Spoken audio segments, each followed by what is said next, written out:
I swear I know what I'm doing. Why don't we Muffin button. why don't we just count down again? Forget to put the camera up. Can you tell Landon's not here today? Anyway, welcome to Cutting Edge Hero Live.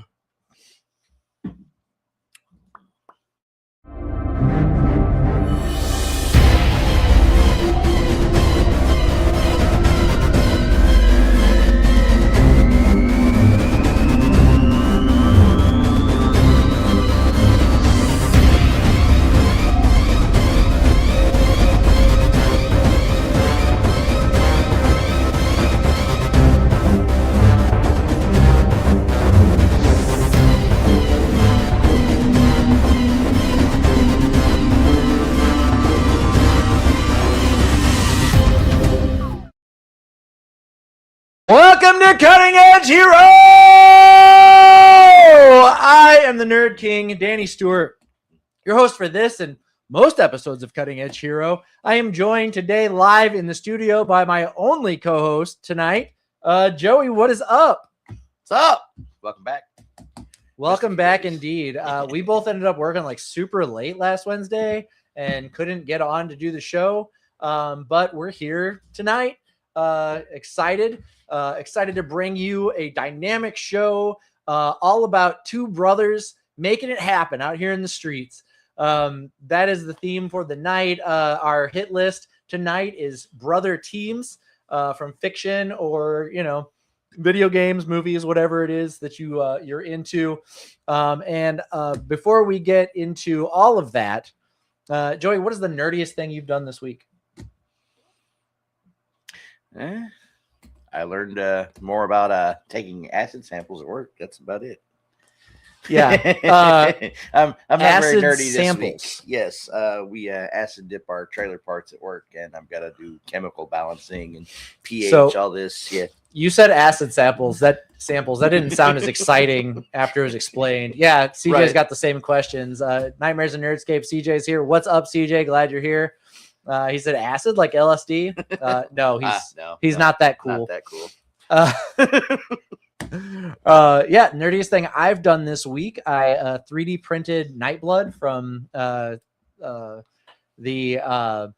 Stormlight Archive and Warbreaker, and as a gift for our little brother Ben, and it is sitting upstairs in pieces. Needs to be finished up and ready to go, but pretty excited about that. So I guess the nerdiest thing I did this week was 3D print a plastic sword.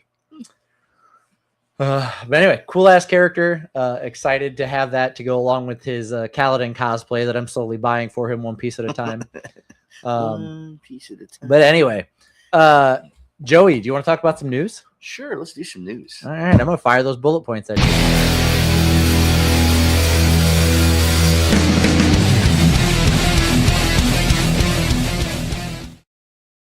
Welcome to the bullet points, where we are going to talk about some of, but certainly not all of the news coming out of anime, comics, video games, TV, and movies. And I'm actually even just skipping comics this week because I couldn't find any stories worth reporting. Yeah.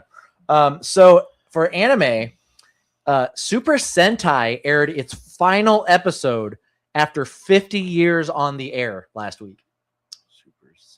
So Super Sentai is the show that Power Rangers is based off of. All the stock footage that they use for Power Rangers is originally from the Japanese series Super Sentai. And after 50 years, Toei decided to cancel the series.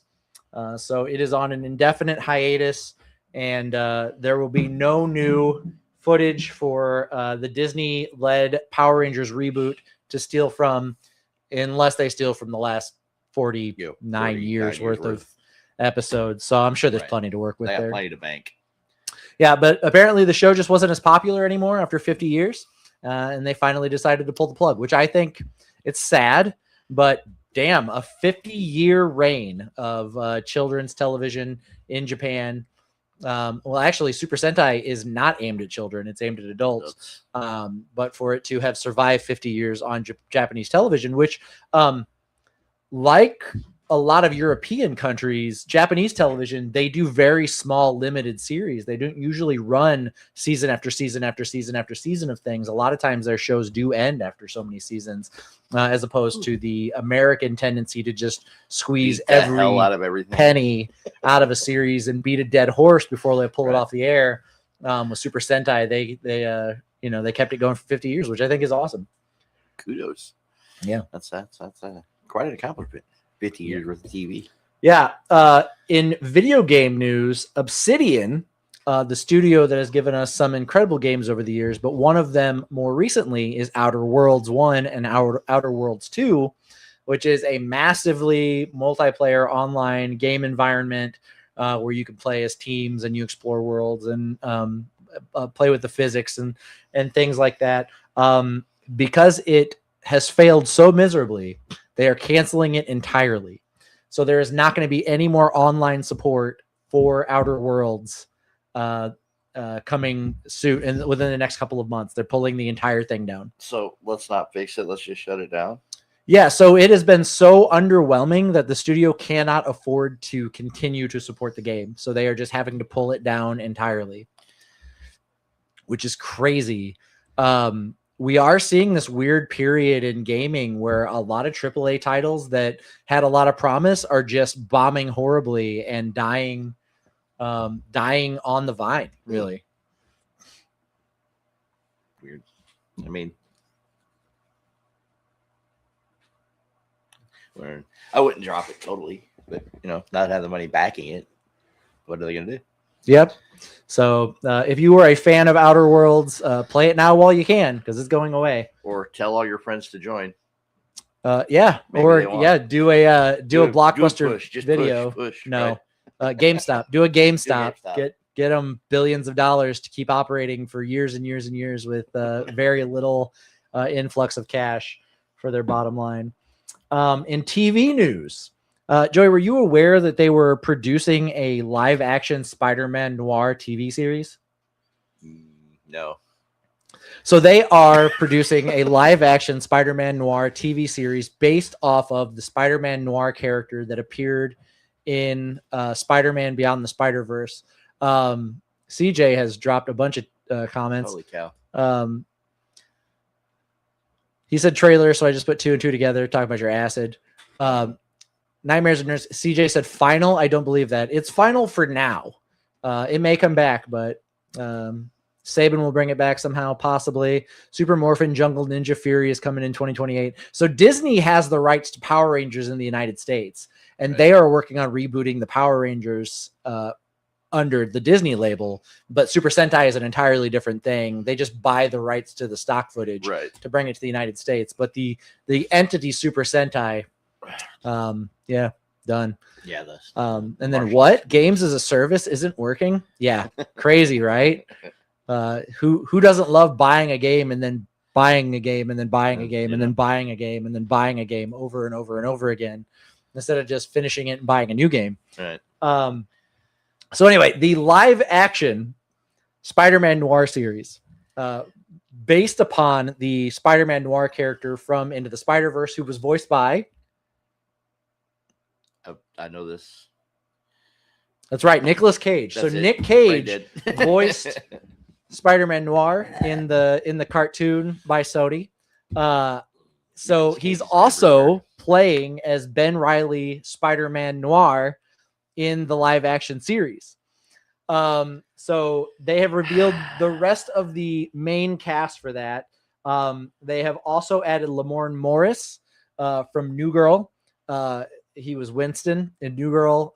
Great character. If you haven't checked out New Girl, check it out. It's a great show. But he's playing Robbie Robertson. Cat Hardy, which is a version of Black Cat, is being played by Lee Jun Lee of Sinners fame. Flint Marko is going to be, so Sandman's going to be in it. I'm assuming he's the main villain of the series. He's going to be played by Jack Houston from Boardwalk Empire.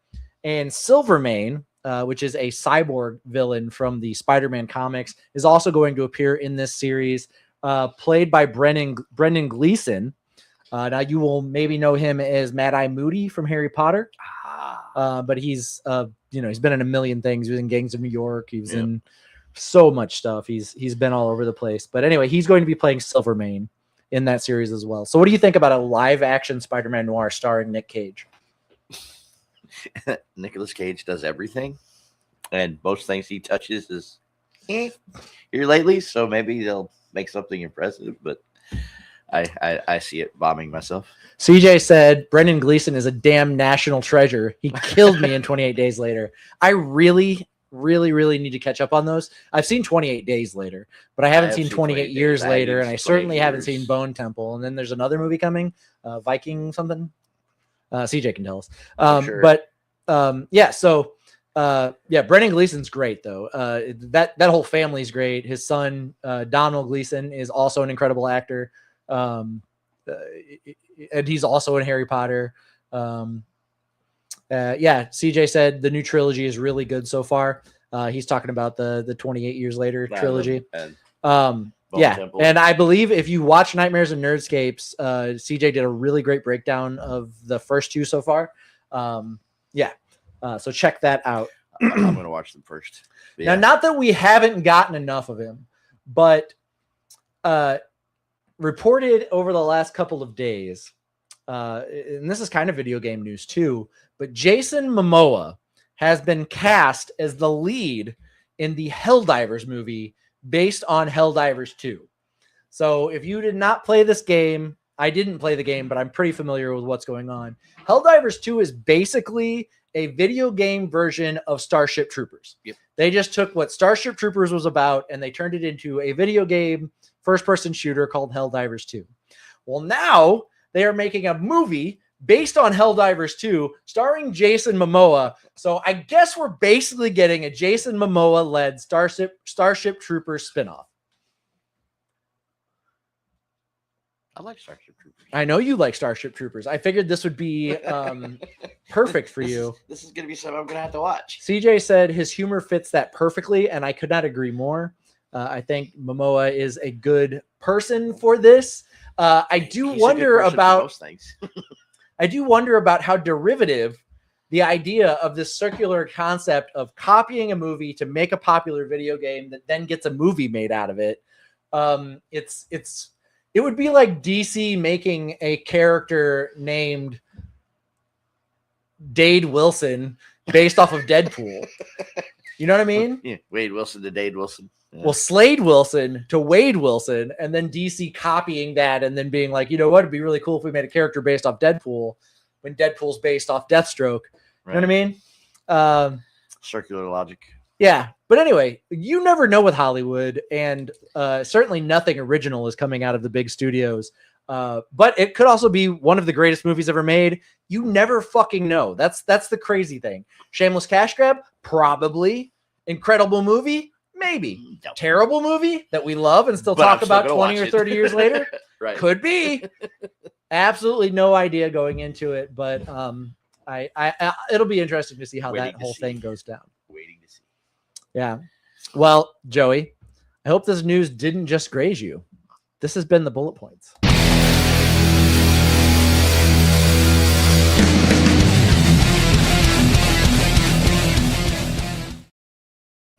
I am current on the Foundation on Apple TV.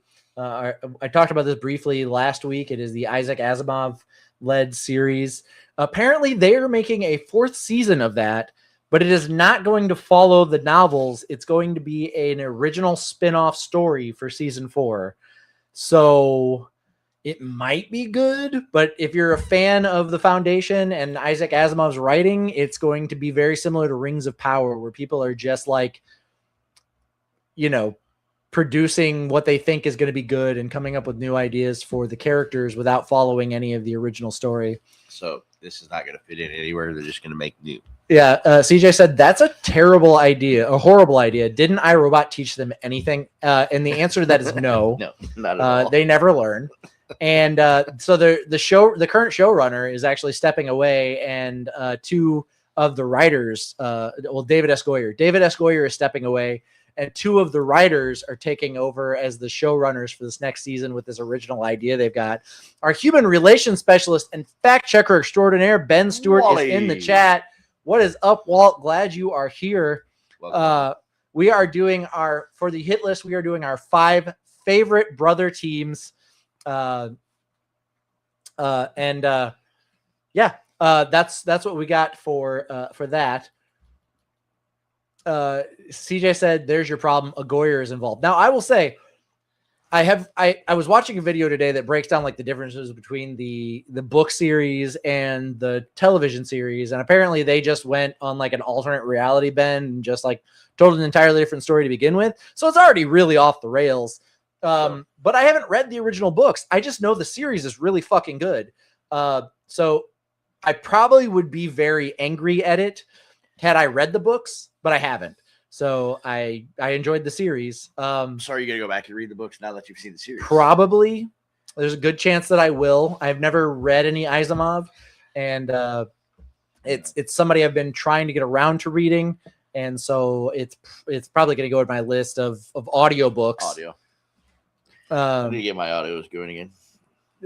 CJ said, "Ignorance is bliss," to quote a famous brother team, sister team, sibling team. He's of course referring to the Wachowskis.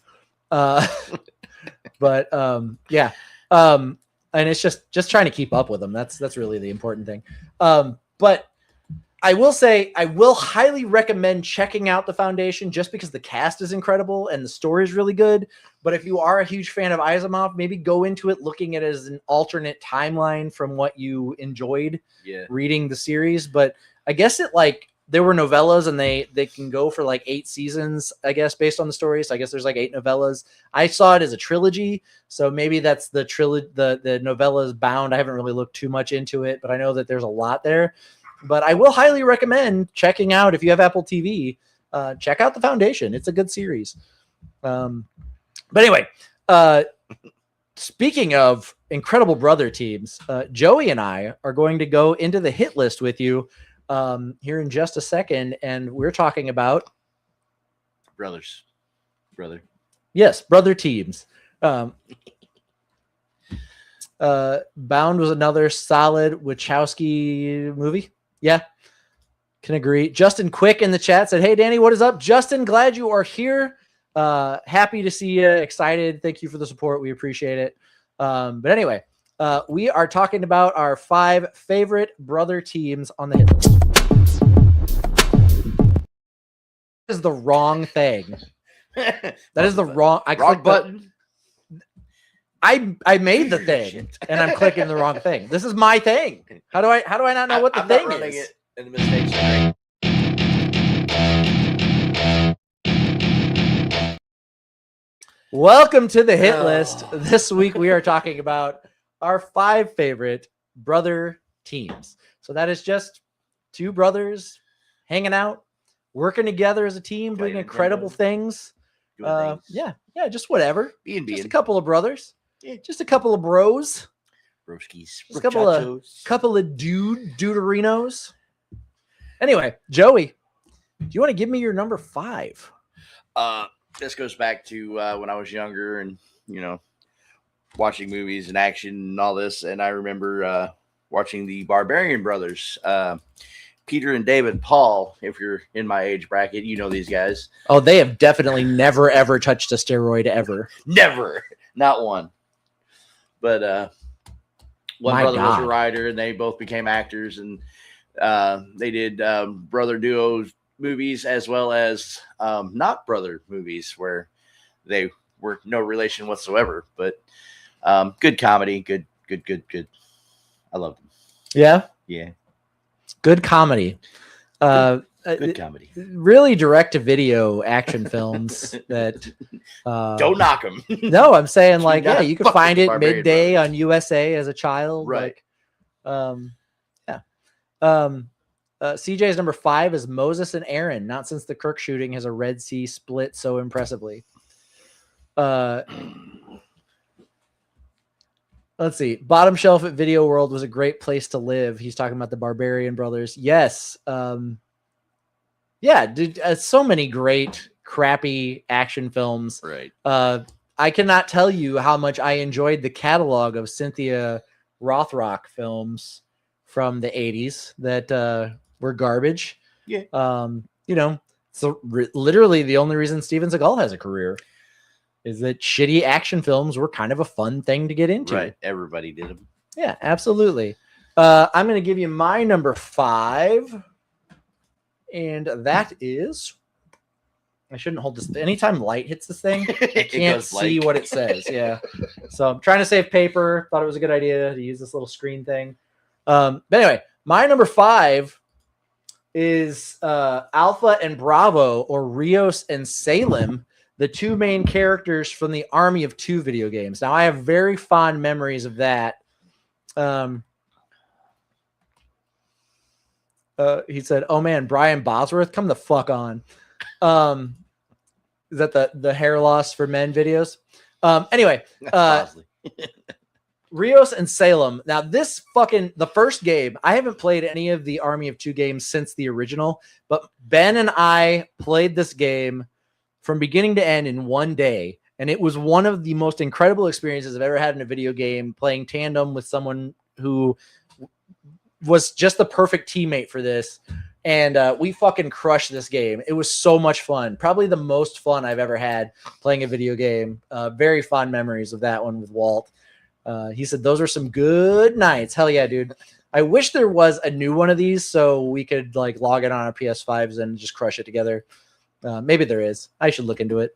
But man, that game's fun. It's just you and your partner against the computer. Like no massively multiplayer online worlds or anything. It's just you and a brother getting in there and playing. Now, Rios and Salem are not biologically brothers, but they're brothers in arms. Like they're as brothers can be. And also, Ben and I had an incredible time with it. So,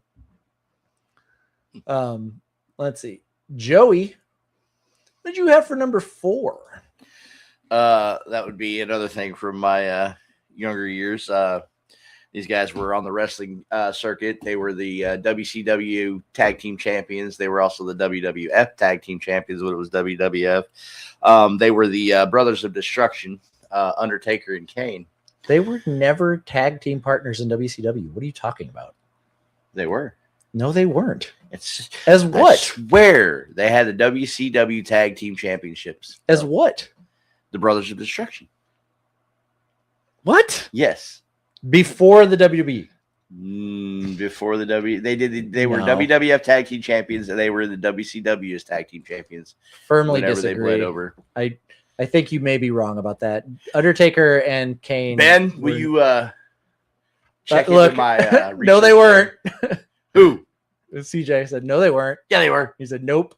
Yeah, they were never WCW tag team champions. I swear they were WCW tag team champs. I don't even think after WWE bought WCW, I don't think they even used the WCW tag team belts that Undertaker and Kane would have been partners in that anyway. I don't think that's right at all. But they definitely were the WWE tag team champions. I failed on that one. I was pretty sure they were the WCW champions too. CJ said Joey's testing of acid has caused this. It's possible. Straight to the brain. Oh, shit. All right, so that's Joey's number 4. CJ is number 4. Mario and Luigi. Nothing like two Italian plumbers beating Goombas into the dirt. Yeah, man. Just talking about acid and then mushrooms. The Mario Brothers. Now, CJ, you mean the live action Mario and Luigi, right? From the Super Mario Brothers Super Show, or from the live action movie, John Leguizamo and what is his name? Bob.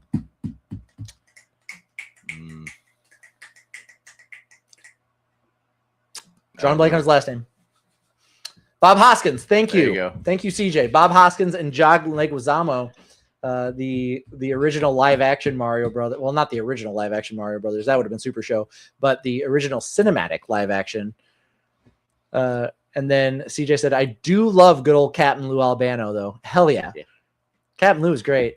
Ben's got a late number 5. He said, Edward and Alphonse Elric. Classic big brother willing to do anything for the little brother, but actually the little brother will give up anything for the big brother. Yeah. Dude. Full Metal Alchemist is good either way, whether it's the original or Brotherhood. But Brotherhood, man, that show is so good, and what Ed and Al went through is incredible, and it really gets you in the feels when you think about it. Okay. Let's see. Those are number 5s. I'm assuming Ben will drop our number 4 in there. I will throw up my number 4. My number 4, and you might think this would be higher on my list, but the 3 underneath it are really good. So, but it's the TMNT, man. 4 brothers, turtles, mutants, humanoid creatures, trained by their master Splinter, their father, in the ways of ninjutsu. And they fight the evil Foot Clan and Shredder, their leader.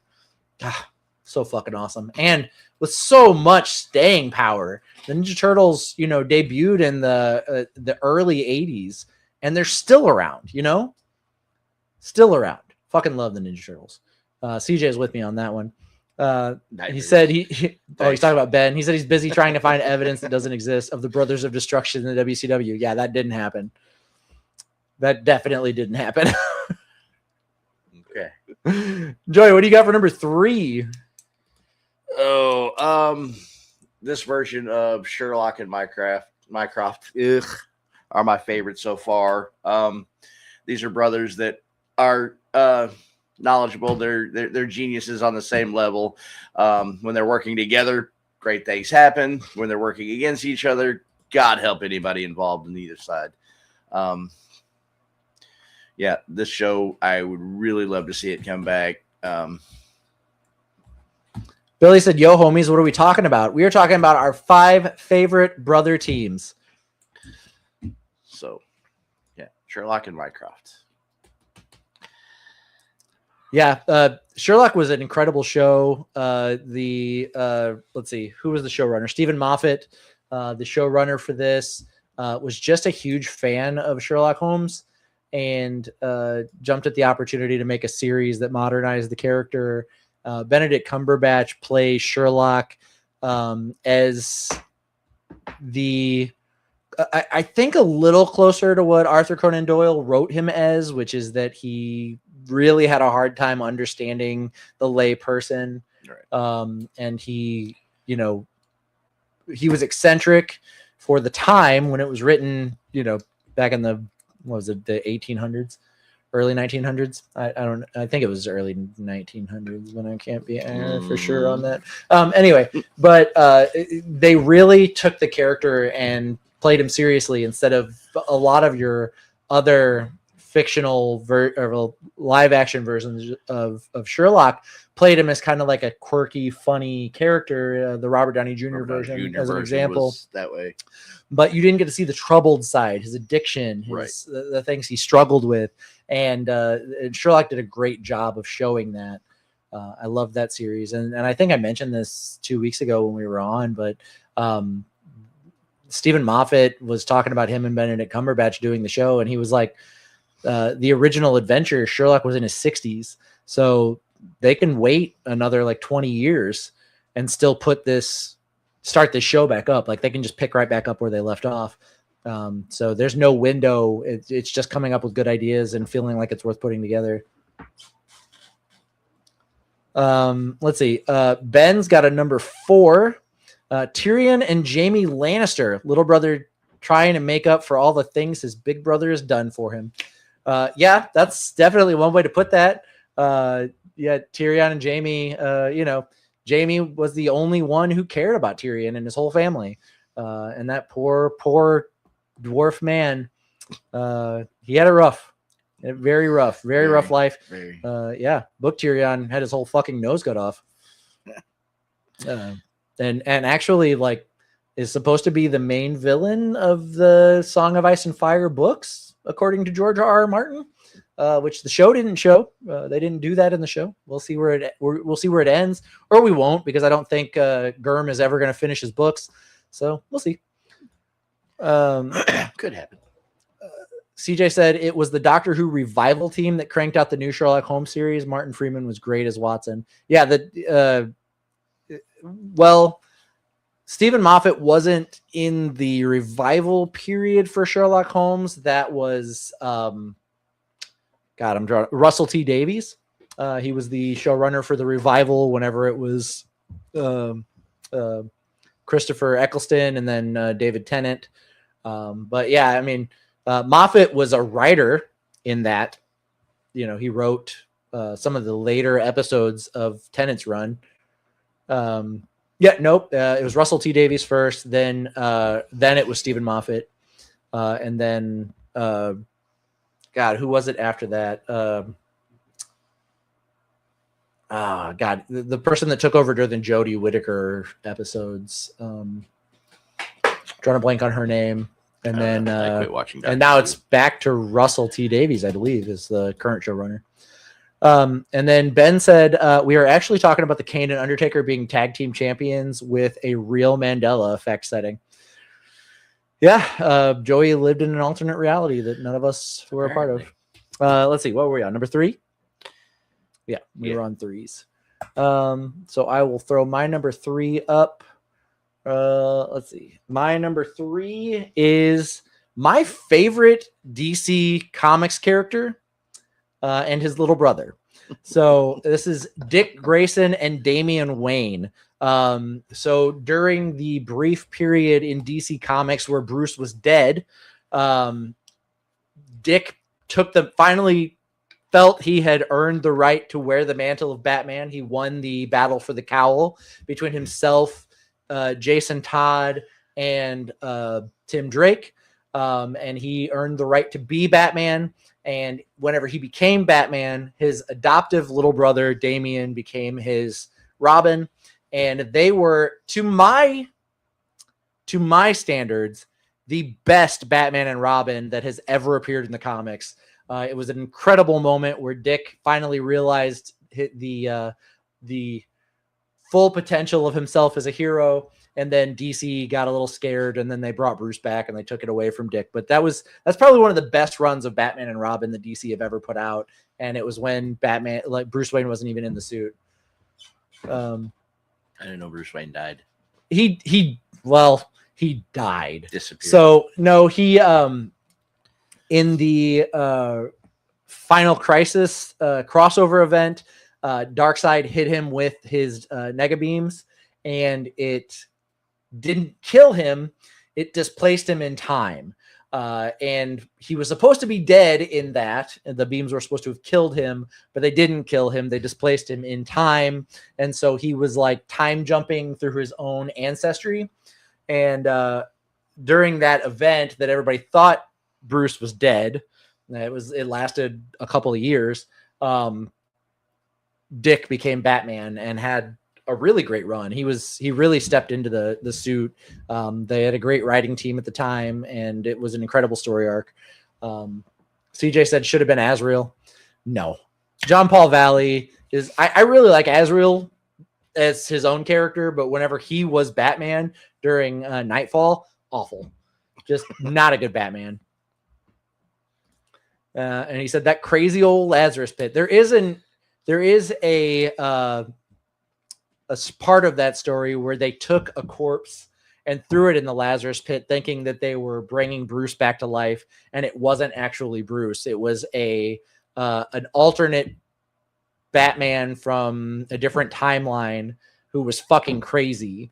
And so after he came out of the Lazarus pit, he was even worse than he was whenever he was alive.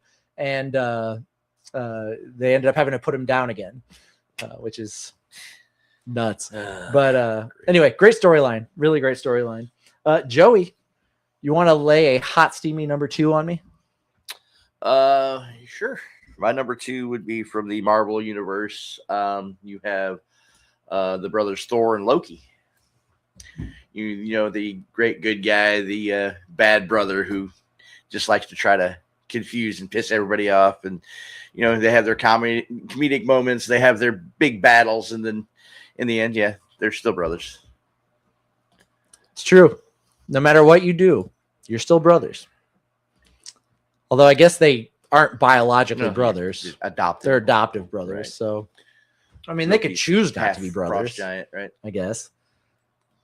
Yeah, but no, they're brothers, and you know, act like sometimes they have spats. Sometimes it's not the family that you're born into, but the family that you choose. You know, it's a true story. True story. Let's see. We got a number 2s in chat.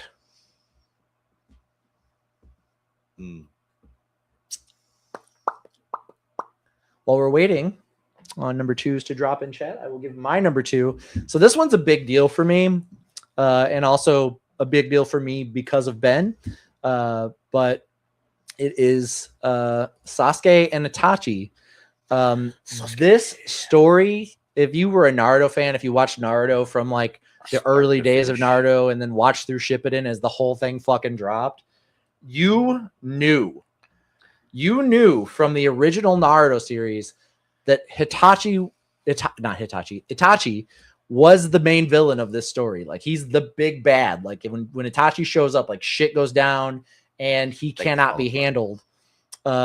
Except when you get near the end, he's not actually the villain. He's been trying to save Sasuke the entire time. He has sacrificed his family, his life, everything for his little brother because he loved him so much that he would put Sasuke first before anything. And that's why I've got this anime panel of Sasuke and Itachi on my arm for my little brother Ben, and because that's exactly how I feel about him.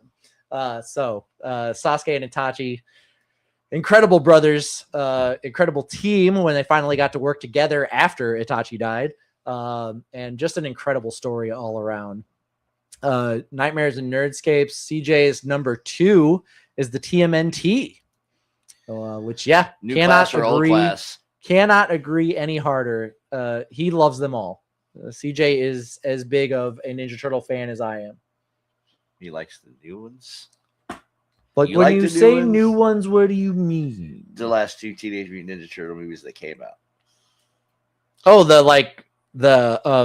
Michael Bay ones? Yeah. I mean, they're okay. They're okay in the way that the Transformers movies are okay. Like, are there giant fucking robots hitting each other? Absolutely. Yeah. Is it better than the Transformers movie from the 80s? No. Not even close. No, not at all. Okay.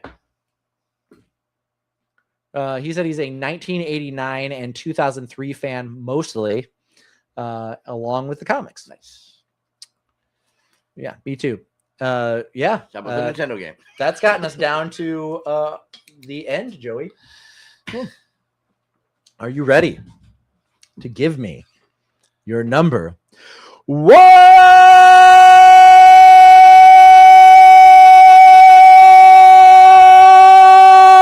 Joey, your number 1, please. All right, my number 1 comes from a great movie I found and fell in love with and introduced you to. Most of the people I know I introduced to once I saw it, it would be Connor and Murphy McManus from Boondock Saints. This movie, it's 2 brothers who, grew up in a rundown part of Boston. They were meat packers. They lived in a rundown house. Things happen. Things fall apart throughout the end. And they decide they're going to clean up the streets of Boston. So they start taking out the big bads from the gangs and everything. The mafia. Sorry. Why are you laughing at me? I'm not. I'm laughing at what CJ said. What? He said he has macroed mute just for this segment. He has what? It automatically mutes whenever I go to say number 1. Nice. But yeah, love Boondock Saints. Great movie. Really enjoyed the original. The second one, it's okay. It was but the original, the very great. First one was great. Love the first Boondock Saints. I mean, it's just a stupid, fun action movie with a fun little twist at the end that you could have seen coming from a mile away, but I didn't. So Ben's number 2 in the chat. He said Luffy and Ace and Sabo from One Piece. Yeah, that's a great brother team. We never get to see the 3 of them working together on screen as adults, but they are all really cool characters. Funny story. Whenever that word. No.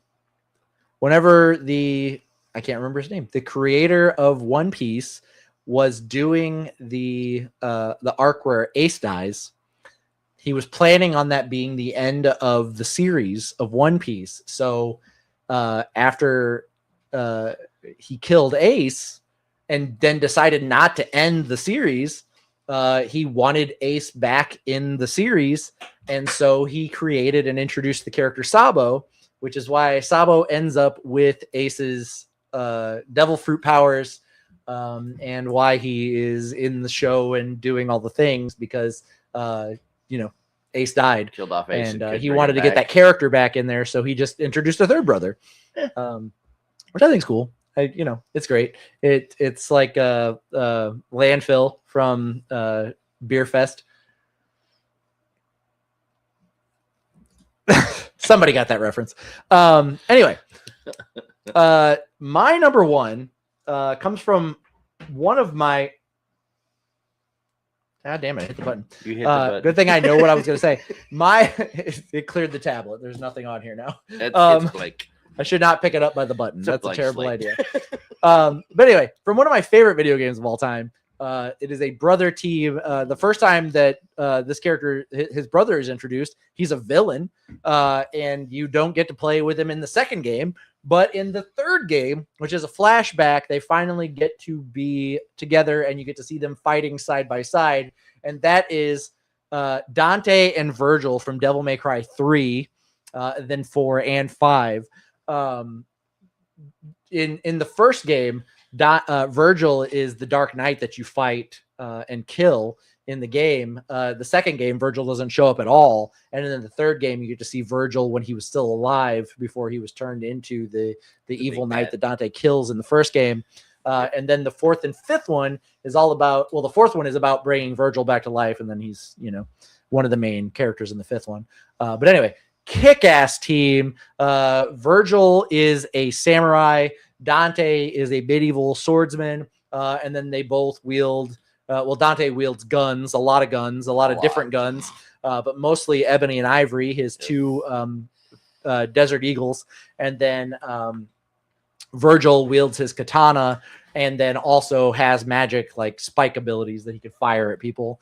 But here you can see they're wielding ebony and ivory. But the two Sons of Sparta are definitely two of the coolest characters in video games ever. And whenever you get to see them actually working together and fighting side by side, it is incredible. And I just love that. I love the games.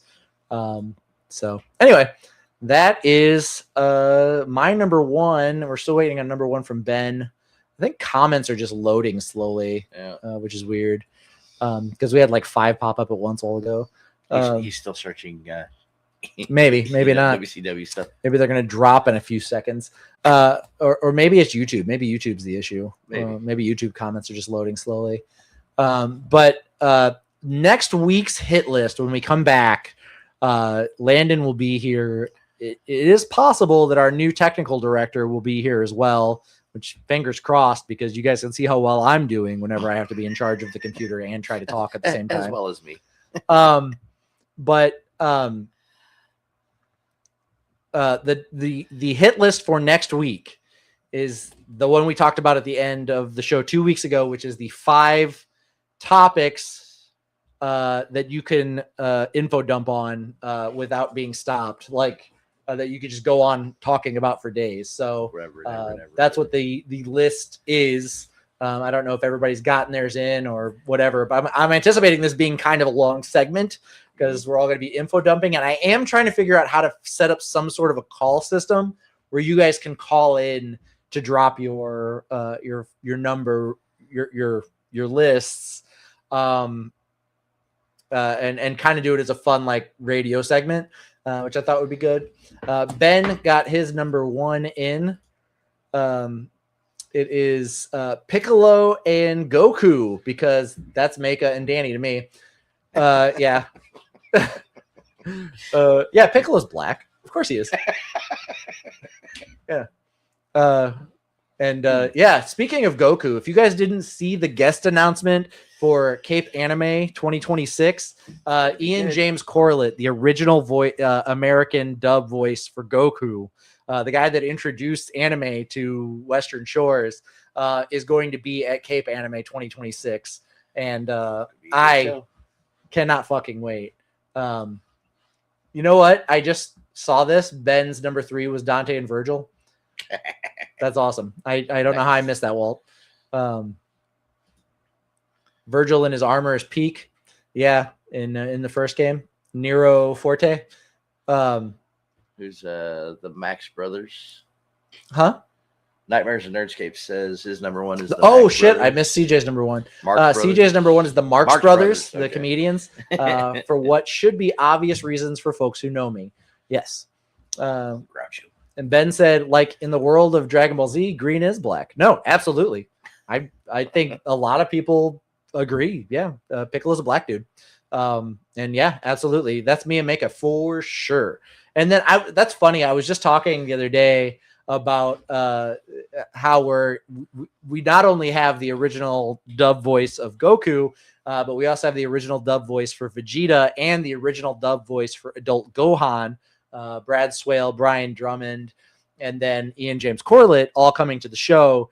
And I was just like, I was telling Katrina, I was like, Ben's probably going to be pretty excited about Gohan being here. And she was like, why? And I was like, because that's who Ben is. Like when we did Dragon Ball Z stuff, when we were younger, Ben was always Gohan.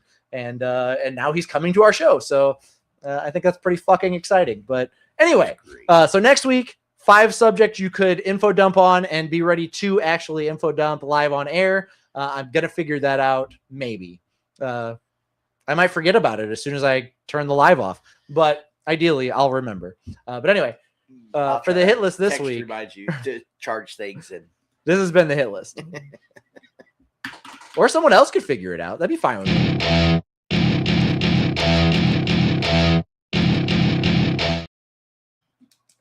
CJ said long-time listener, first-time caller. That's right. That's the energy I want.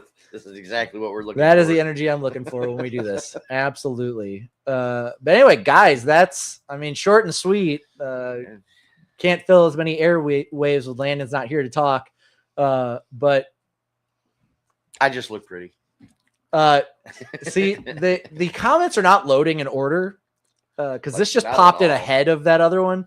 CJ said they will never top the masterpiece that was 2013's DMC Devil May Cry. You mean the one where Virgil was a fedora wearing mall ninja? Yeah. Best version. Best out of the series. Absolutely. That's a no. That game's awful. Awful. Yeah. But anyway, thank you guys so much for tuning in. Thank you for dropping your hit list. Landon will be back next week. And there is a world where our new technical director is here. There's been just a weird situation with like some health issues and some, the snowpocalypse and sickness and just but ideally we will have a new technical director to introduce to you next Wednesday. And if not that Wednesday, maybe the one after. But soon. Anyway, soon. There's someone that's taking the seat. It's a cool guy. Can't wait to work with him. Excited to bring him onto the show. But anyway, for this week, I'm just glad you guys are here. Joey, anything you want to say to everybody? Sam, I'm happy you guys come to see and nerd out with us. Without you guys, we wouldn't have a show. So thank you. Yeah, thanks for tuning in. Thanks for being here. Thanks for your comments. We appreciate you guys. We love you. You guys have been great, and we've been Cutting Edge Hero.